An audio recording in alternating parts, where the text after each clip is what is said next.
Yung pinto niya sa likod ko.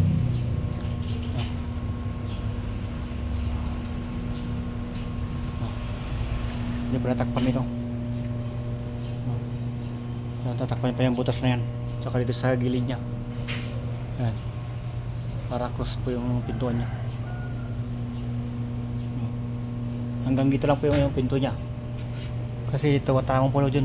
Hindi po natin masakit kasi kulang yung overhang niya.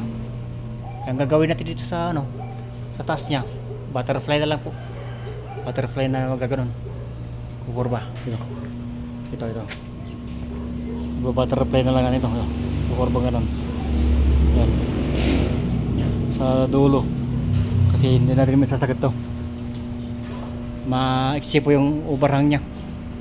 Tumatama po dito yun. Tumatama dito. Yung pinto. Kaya hanggang dito lang yung niya. Yung sagad ng pinto. Yung label na yan, label. Yan po yan. Yung label niya. Ayan yung top load. Tapos yung top load niya. Mahaba po yan. Sagad po yan hanggang dito sa likod. Likod saka hanggang dito sa harap. Yan. Tapos ito magbababing para mapinturahan nila. Yan. Bababing po yan. Yan. Yan po. Ito yung dashboard niya na Suzuki. Yan po. Kung mapapagawa ko kayo ng jeep, ito po yung suggestion ko sa inyo, no? Mas maganda pa yung Suzuki bumper.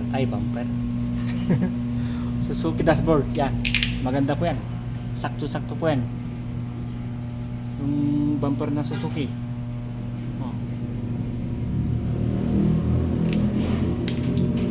Yung pinto.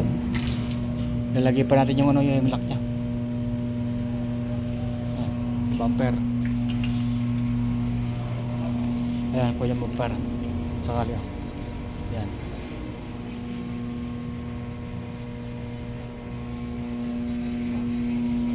Stainless yan. Yan yung stainless yung pagod niya. Yan.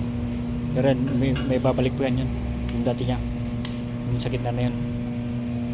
Babalik po natin yan. Sakali.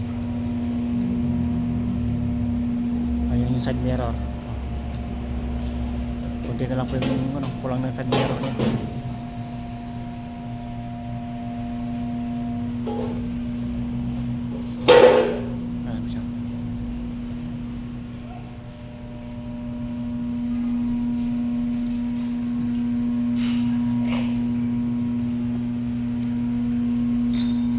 Sige po. Maraming salamat.